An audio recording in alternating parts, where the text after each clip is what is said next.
2025년 마지막 주일 예배에 하나님께서 저희 교회에 주신 말씀입니다. 사도행전 2장 42절 한 절입니다.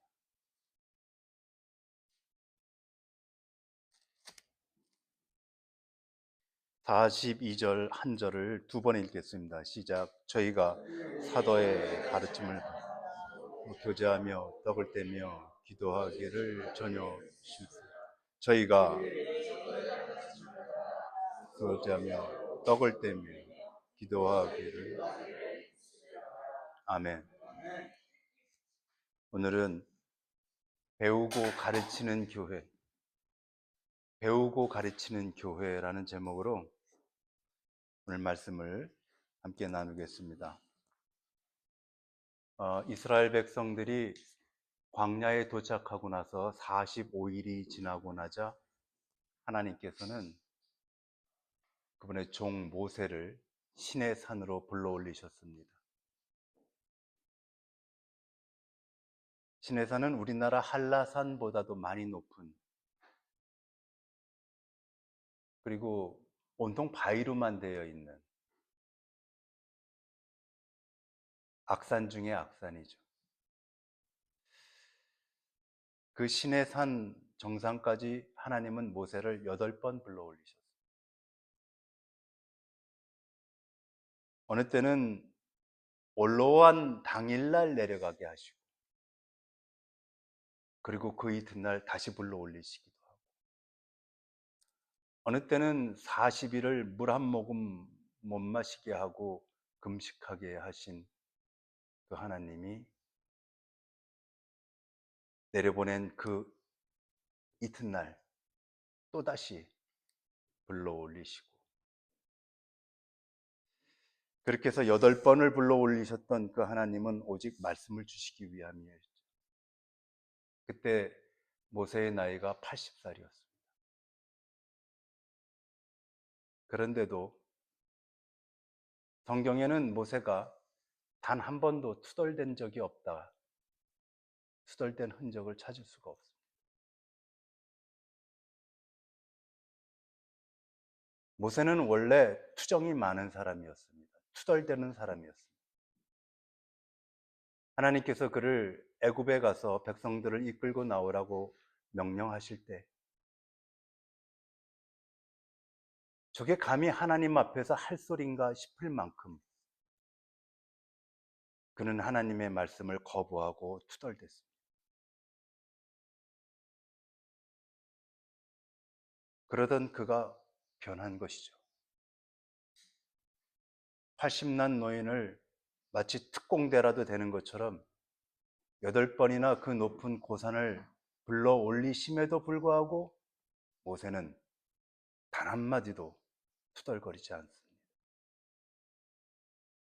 왜 그런가?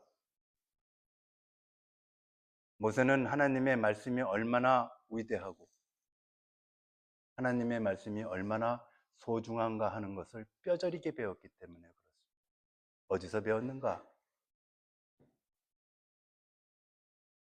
하나님께서 말씀으로 애굽을 쓸어버리는 것을 경험해 보았기 때문에.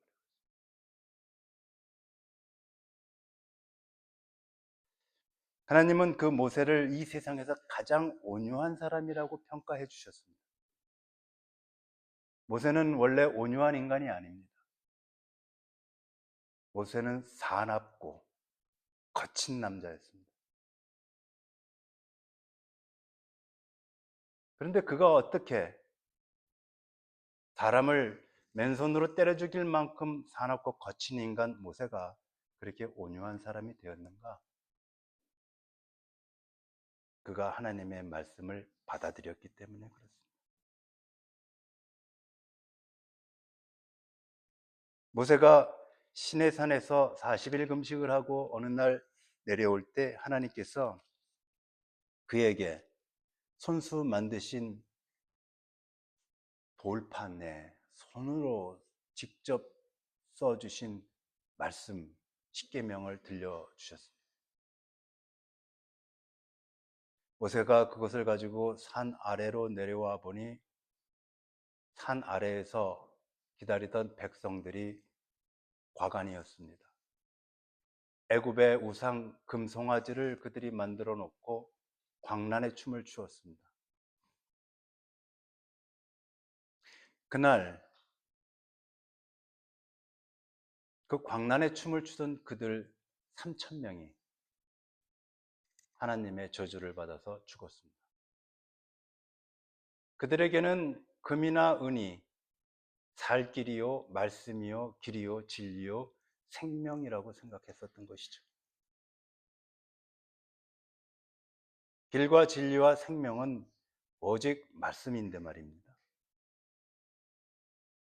이 시간에도 여전히 금이나 은이나 세상에 있는 것들이 많으면 길이요 진리요 생명이라고 굳게 믿고 살아가는 이 세상의 대다수의 인간들, 그들은 3천 명 중에 소속될 겁니다.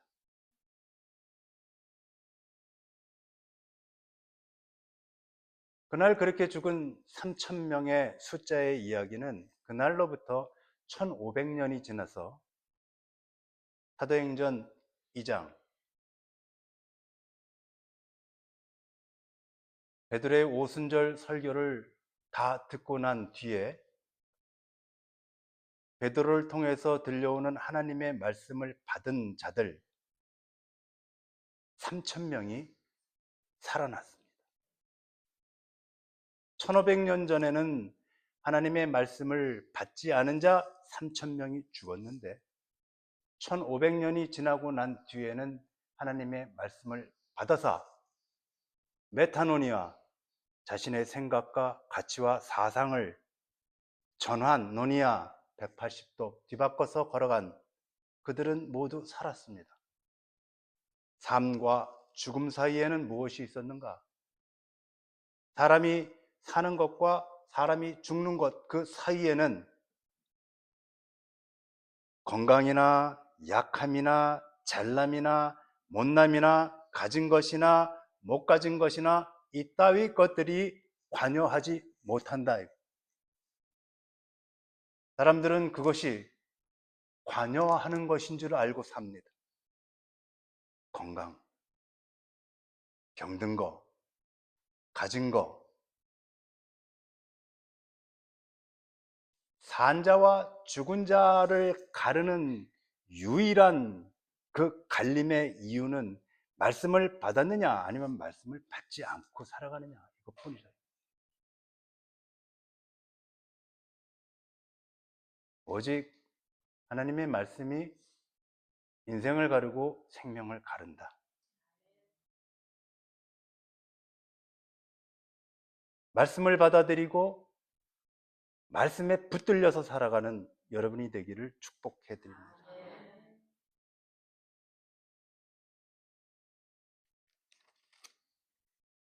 오늘은 그렇게 살아남은 자, 다시 살은 자들 3천 명이 어떻게 살았는가?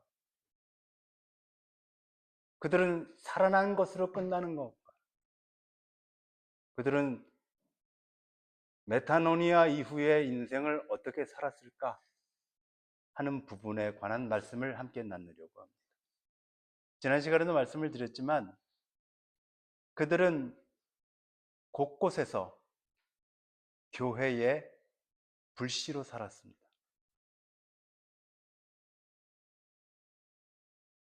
살아난 자들은, 구원받은 자들은 무엇으로 살아간다? 교회의 불씨로 살아간다. 남은 인생을 교회를 위해서요 하얗게 태우는 겁니다. 교회 성전을 짓는데 헌금을 많이 내라든가 봉사를 많이 하라든가 주차 관리를 잘하라든가 청소를 잘하라든가 이런 류의 것이 아니라 하나님께서 피로 세우신 이 교회를 거룩하게 세워나가는데 자신의 남은 모든 인생과 시간, 노력, 건강, 스케줄 모든 것들을 다 하얗게 불태워라. 하나님 나라에 큰 영광이 있을 겁니다.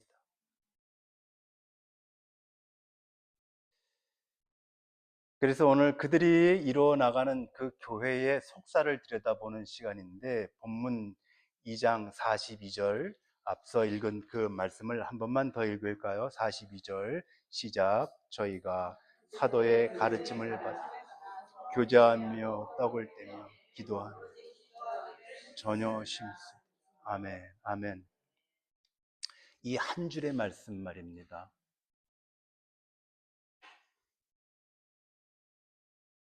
성경은 우리들에게 어떤 보고서도 아니고 레포트도 아니고 제안서도 아니고 성경은 우리들에게 어찌 보면 상당히 불친절한 책입니다. 정보가 없어요. 2000년 전, 3500년 전, 4000년 전 이 고대 사회 사람들이 어떻게 살았는가 하는 것에 대해서 몇 마디만이라도 좀 더 적어주었으면 우리는 그들의 삶을 조금 더 들여다볼 수 있을 것 같은데 사실은 너무 불친절해요. 첫 장을 열자마자 성경은 불친절한 책입니다. 태초에 하나님이 천지를 창조하셨다. 요렇게만 안내를 하고 말아버려요. 그래서 사람들은 못 믿는 거예요. 몇 마디 더 해줬으면 좋았을 텐데. 그런데 문제는 말입니다. 말해줘도 몰라요, 인간은. 그래서 불친절하게 느껴지는 거겠죠. 42절도 그렇습니다. 이 한 줄은 2000년 전의 교회가 원교회, 원시교회, 초대교회, 우리 교회의 뿌리가 어떠했는지를 알아내는데 신학적으로 매우 중요한 단서요, 자료예요. 우리는 이것을 연구하고 묵상하고 들여다보고 적용하면서 그 시대의 교회가 이러했구나. 이 이야기, 이 사인은 오늘날의 우리 교회도 이러하라는 뜻이구나 하는 것을 찾아가는 것이란 말씀이죠.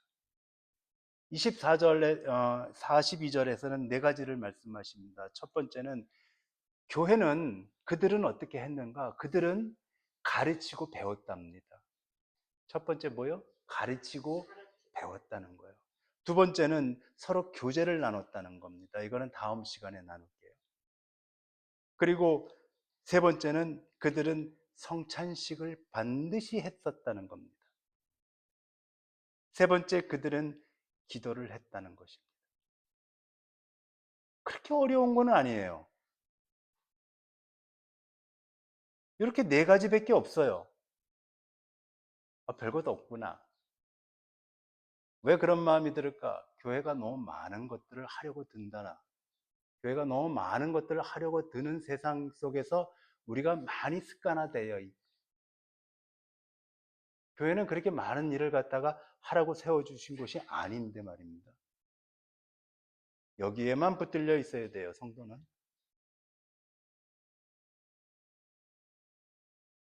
하나님은 이 땅에 교회를 세우시면서 이 네 가지 말고는 다른 것에 관심을 두지 못하게 하셨어요.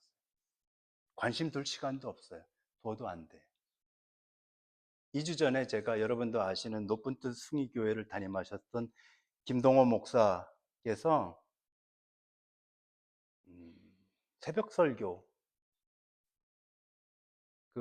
제 유튜브에 알고리즘으로 이렇게 떴는데 제목만 봤습니다. 아직 제가 듣지는 못했습니다. 근데 듣지 않아도 될 것 같아요. 왜냐하면 그 제목이 뭐였냐면 교회 다니는 딴 재미를 조심하라. 이거 제목만 들어도 말씀의 내용이 어떻겠다 하는 것들에 대해서 짐작이 갔어요. 그래서 제가 굳이 아, 듣지는 못했습니다. 교회 다니는 딴 재미를 조심하라. 어찌 보면 말입니다. 교회는 재미가 없어야 될 것 같아요. 예수교회가 재미없기를 바랍니다. 저는 교회 다니는데 딴 재미로 교회 다니면서 한평생을 보내는 사람들을 많이 보았어요. 그것이 신앙이고 믿음인 양 자기 도취가 되어서 그런 신앙을 하면서 일평생 청춘을 다 보내고 직분자가 되어서 살아가는 사람들을 대단히 많이 보았습니다. 주님이 과연 원하시는 것인가 하는 것에 대해서는 정말로 깊이 점검을 해봐야 할 필요가 있죠. 왜? 내 인생이 걸린 거고 생명이 걸린 거니까. 이건 직업이 아니고요. 내 인생과 생명이 걸린 것이니까 그렇습니다. 교회 다니는데 딴재미를 조심하라.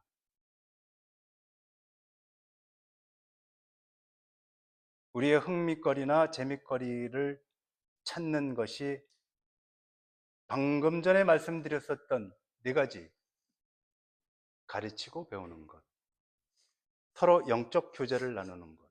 이 교제의 부분은 아주 제가 잘 다시 짚어드리겠습니다. 세 번째, 성찬식을 그들이 매일같이 떡을 띄었다. 성찬식이에요. 세 번째, 그들이 기도에 매달렸다. 이건 재미없는 것들이에요. 교회는 요거 네 가지를 하는 것이다 하는 것이 42절에서 하나님께서 우리에게 교회란 이런 것이다 라고 보여주는 아주 희귀한 자료, 속살이란 말이에요. 오늘은 그 중에서 가르치고 배우는 자들, 가르치고 배웠던 그들의 모습을 통해서 메시지를 살펴보겠습니다.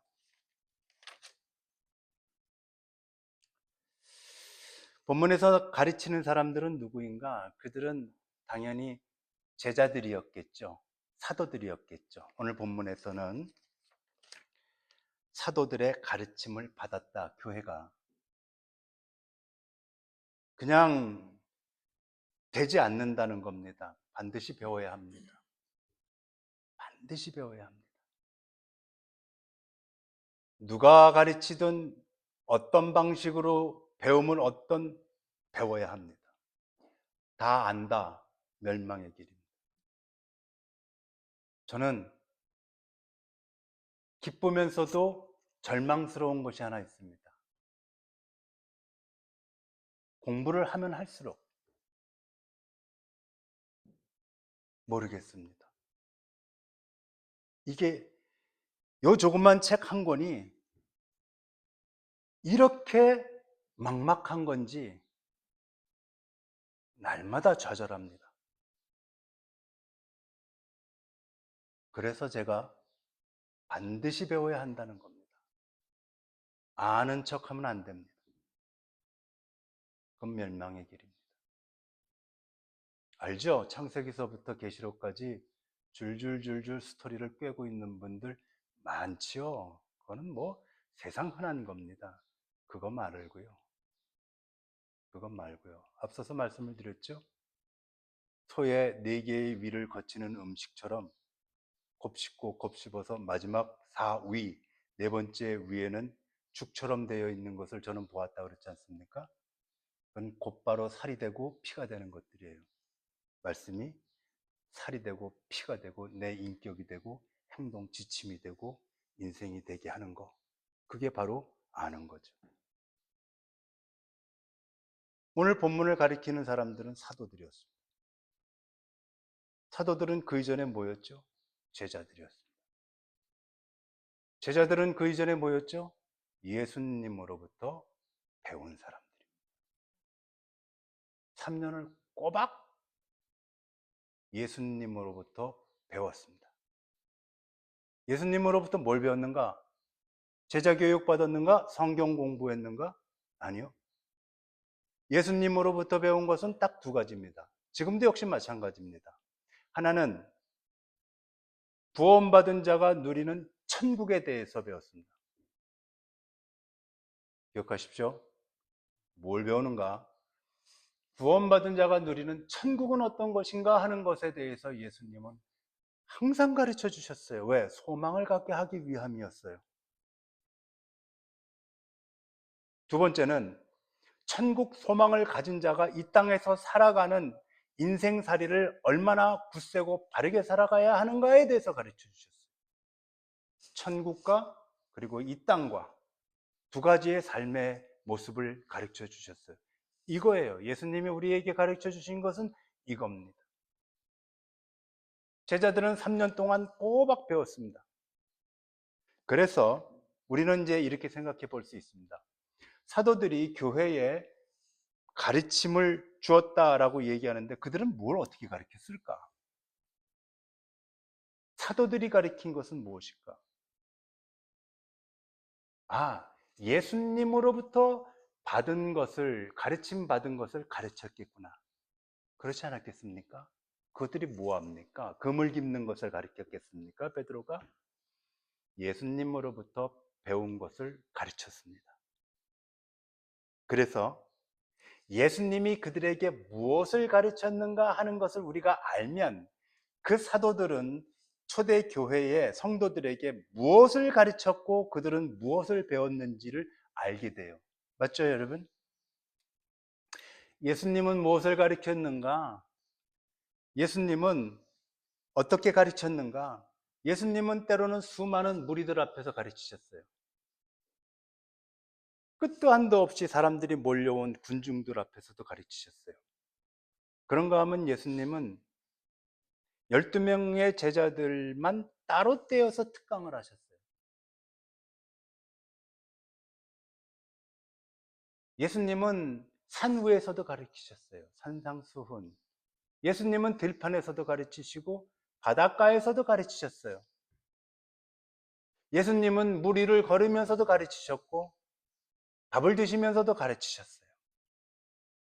예수님은 냉수 한 잔을 받아서 드시면서도 가르치셨어요. 여러분 신약 성경을 열어보면 가장 만나는 장면은 뭡니까? 예수님께서 사람들을 가르치시는 장면이에요. 예수님은 이 땅에서 세 가지 일을 크게 하셨어요. 하나는 가르치시는 거, 두 번째는 전도하시는 거, 세 번째는 기적을 베푸시는 거. 이것을 예수의 3대 사역이라고 얘기하는데 예수님께서는 가장 첫 번째 가르치시는 것을 중점적으로 하셨어요. 가르치시는 것, 배우는 것이 믿음 생활에 가장 중요하기 때문에 그런 거예요. 가장 중요한 것이기 때문에 그렇습니다. 가장 많은 시간을 할애하시고 가장 많은 노력을 하셨어요. 예수님은 들판에 제자들을 직접 데리고 나갔었어요. 시청각 교육하기 위함이었죠. 얘들아, 이 들풀 좀 봐, 들꽃 좀 봐봐. 얘들아, 저 공중에 날아가는 새 좀 봐봐. 그러면서 그것들을 통해서 무엇을 가르쳐요? 하나님을 가르쳐 주셨어요. 하나님의 자비하심과 하나님의 꼼꼼하심과 철저하심과 약속을 지키심과 보호하심과 인도하심. 천부가 저것들도 관리하시고 기르시는데 하물며 너희들 일까 보냐.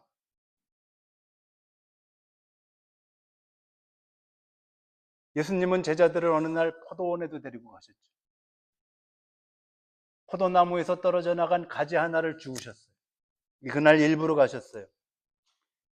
가르치시는데 정말로 진심이셨어요. 그리고는 제자들에게 이야기하셨어요. 봐라, 저 가지에서 떨어진 이 나무 가지를 봐라. 너희들이 나랑 떨어지게 되면 이 꼬라지가 나는 거야. 그러므로 나와 떨어지면 안 돼. 아멘.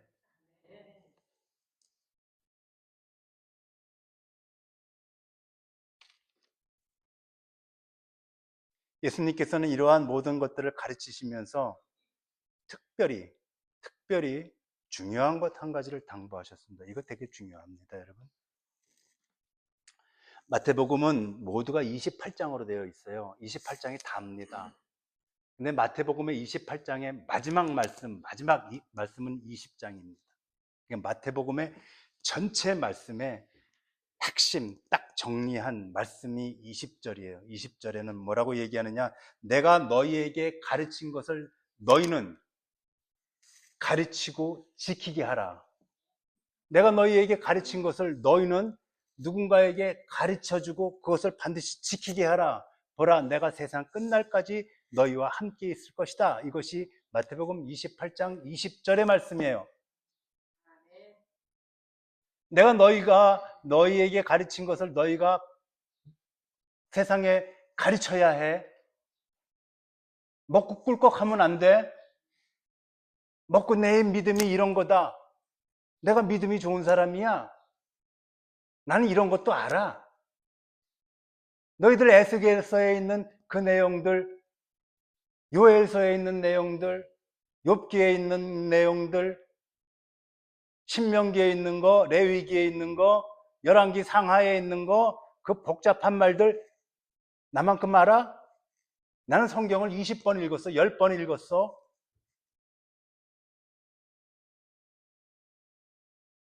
그딴 식으로 꿀꺽 하지 말고 내가 너에게 가르친 것을 가르쳐주고 지키게 하라. 보라, 내가 세상 끝날까지 너희와 함께 있을 것이다. 내가 세상 끝나는 날까지 가르치는 일에 내가 너희와 함께 할 거야. 그만큼 중요한 거예요, 이게. 교회는 그래서 가르침을 받는 곳이고 동시에 어떤 곳이다? 가르치는 곳이에요. 교회는 가르침을 주는 사람이 따로 있거나 배우는 사람이 따로 있지 않아요. 교회는 가르치는 자와 배우는 자가 서로 양방향으로 만날 때, 같은 방향으로 한 방향으로 만날 때 교회는 파워가 생기는 거예요. 배운 자들이 꿀꺽하지 않고 이 배운 벅찬 하나님의 나라를, 그리고 이 배운 기가 막힌 사람은 어떻게 살아가야 하는 것인가에 대한 길과 진리, 생명의 길을 내가 누군가에게 가르치겠다라고 나서서 여보시오, 이렇게 할 때 그 교회가 하나님의 사명을 감당하는 교회이지, 1층에서 2층 올리고 2층에서 4층 올리고 그게 하나님 사명 감당하는 거냐.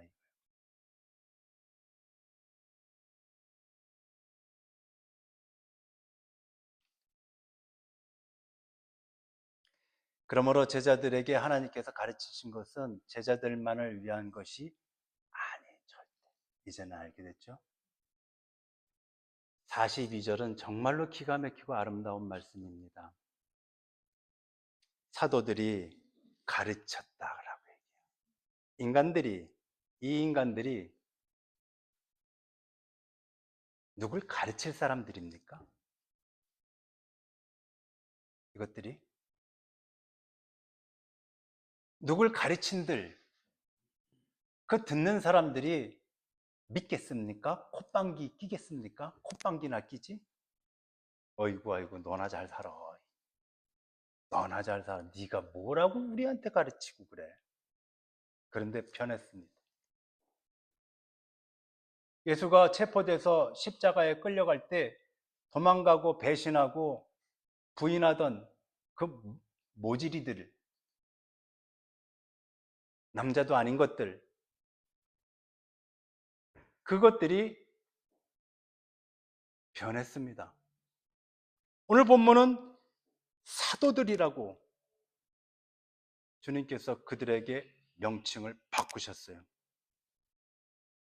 너희들, 제자들, 갈릴리 사람들 아니에요. 이제는 하나님의 말씀을 전하고 가르치는 자들이 된 거죠.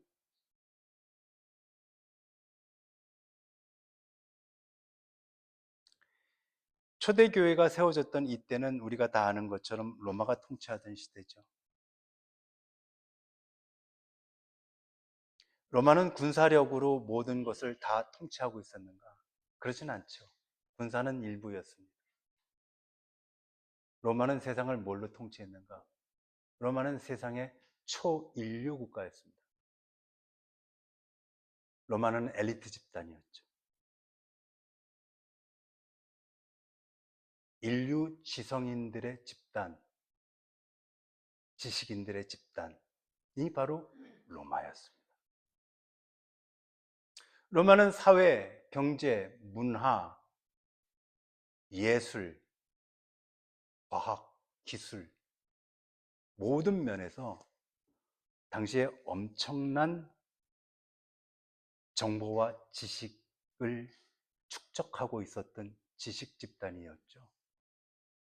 똑똑한 이들의 국가였습니다. 그러한 사람들이 이 초대교회를 바라볼 때 어떤 눈으로 바라봤을까?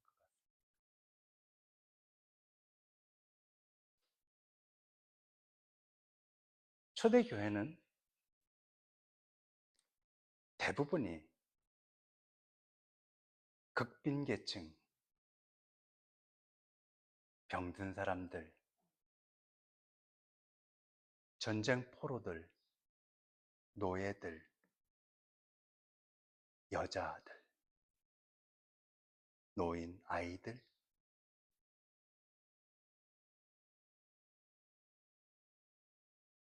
소상공인들, 천대받던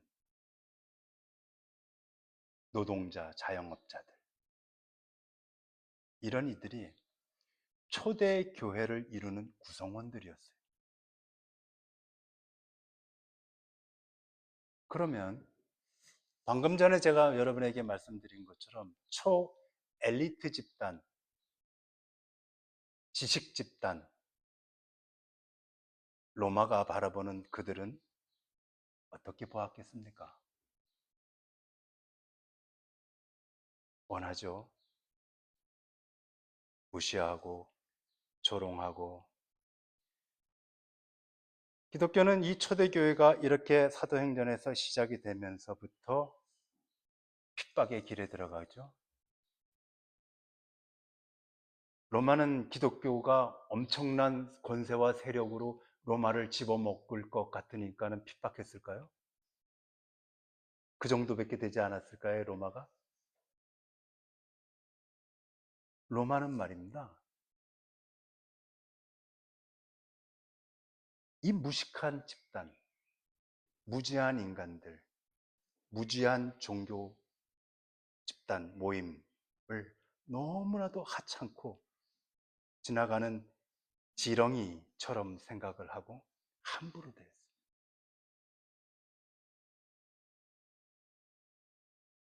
고대 문서들을 보면은 이런 말들이 자주 있어요. 자주 나오는 이야기들입니다. 어떤 류의 이야기가 나오는가 하면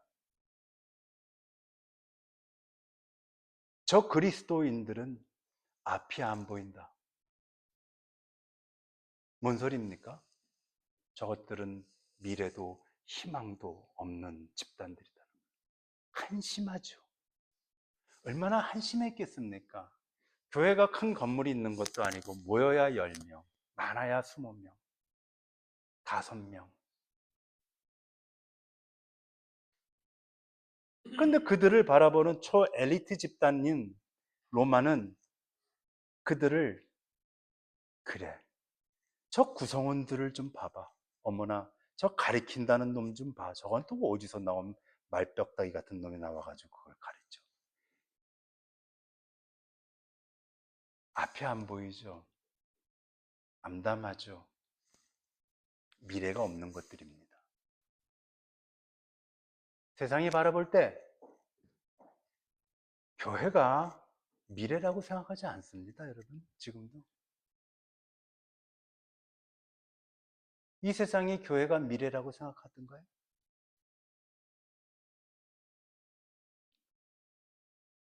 그런데 이 초대교회 사도행전 2장이 있던 이 시절, 이 시점으로부터 대략 한 280년, 313년 로마가 기독교를 공식으로 받아들여야 할 수밖에 없는 시점. 그 280년 동안 무슨 일이 있었느냐는 거예요. 끊임없는 학대와 끊임없는 무시, 학살, 잔인한 그 행동을 하던 그 로마가 280년만의 세월이 지나자 무슨 일이 있었는가? 로마가 무릎 꿇은 겁니다.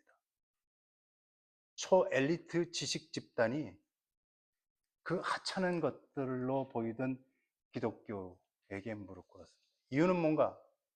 이유는 뭔가? 교회는 가르치고 배우고 배운 것을 가르치고 배운 것을 가르치는 그 가르침과 배우는 일을 반복하고 연속하기를 하루도 쉬질 않아요. 아주 무서운 겁니다. 로마도 그랬어요.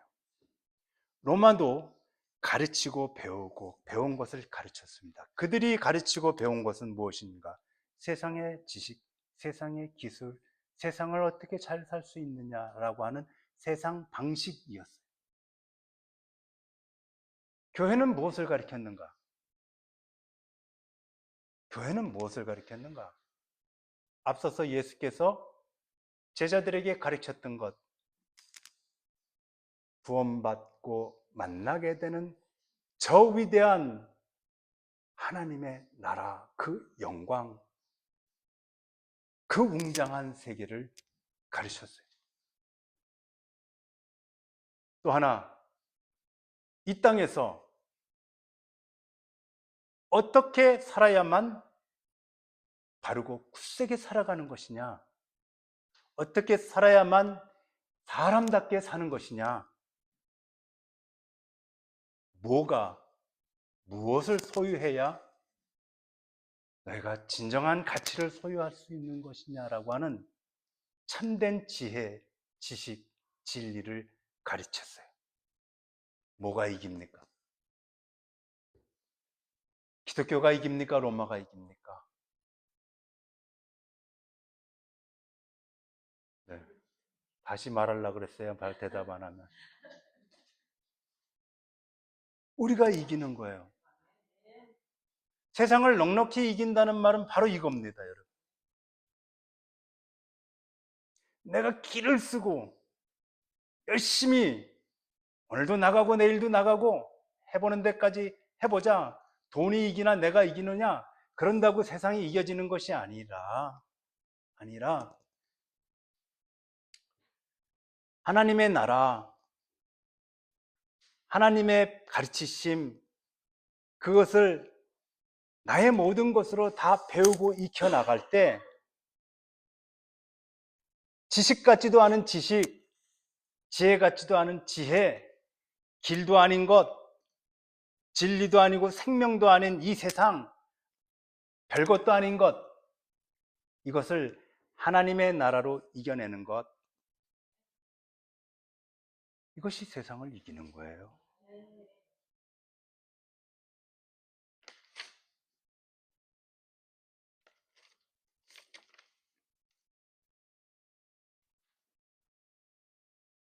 교회는 그래서 하나님은 얼마나 광대하시냐, 하나님의 사랑과 자비는 도대체 어디까지냐, 하나님이 나를 지키고 바라보시는 그 세밀함은 도대체 어느 만큼이냐, 그분의 은혜는 도대체 나를 왜 이렇게 축자고 쫓아다니는 것이냐 하는 것들을 배우면 최고의 지식 집단, 엘리트 집단이었었던 로마도 313년 손을 들고 기독교를 받아들이게 되는 거예요. 이제 한 해가 다 저물었죠. 저무는 거죠, 이제 여러분. 하루도 우리는 못 돌려요. 새해는 어떻게 살을까? 새해는. 저는 새해 말씀을 준비하면서 좀 웅장하고 대단한 어떤 비전 같은 걸 발표해 버릴까? 그런 생각도 해보고, 어떻게 멋진, 어떻게 참 좋은. 그런데 오늘 이 말씀을 마치면서 그런 말씀 드리고 싶습니다. 26년 새해에는 우리가 좀 더 하나님의 말씀을 많이 배워보십시다.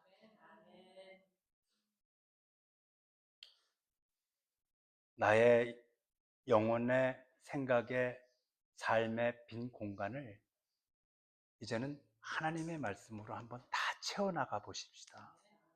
말씀에 욕심을 내시고 하나님이 주시는 지혜와 하나님의 뜻이 우리의 삶 속에 그대로 꼭꼭 채워지기를 정말로 바라고, 그렇게 배워서 하나님께서 우리가 준비되면 또 보내주실 새로운 생명들, 그들에게 우리가 배운 것을 잘 정리해서 잘 가르쳐주는 그런 참 멋진 교회가 되었으면 좋겠습니다, 여러분.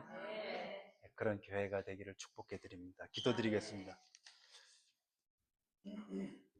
거룩하신 하나님, 우리들에게 아들 예수를 보내주셔서 악독으로 가득한 우리들에게, 무지함으로 가득한 우리들에게 하나님 나라를 가르쳐 주시고 이 땅에서 사람답게 사는 것이 무엇인지를 가르쳐 주셔서 참 감사합니다.